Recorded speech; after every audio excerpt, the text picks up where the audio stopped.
वास्तुदोषाचा जर का घरामध्ये खूप त्रास असेल, घरामध्ये नकारात्मक शक्ती जास्त जाणवत असेल, डल फील होत आहे, घरामध्ये थांबायला नकोसं वाटतंय, तर समजून घ्या की काहीतरी नकारात्मक शक्ती हावी झालेली आहे घरावरती. तर अशा वेळेला कापराच्या वड्या घ्याव्यात किंवा भीमसेनी कापराचे तुकडे घेतले तरी चालतील. घरातील प्रत्येक कोपऱ्यामध्ये एक एक ठेवून द्यावे.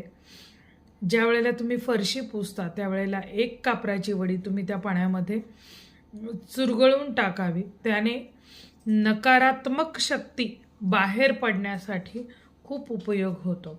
संध्याकाळच्या वेळेला थोडासा नारळावरती कापूर जाळावा, जेणेकरून त्या शक्ती घरामध्ये थांबत नाहीत.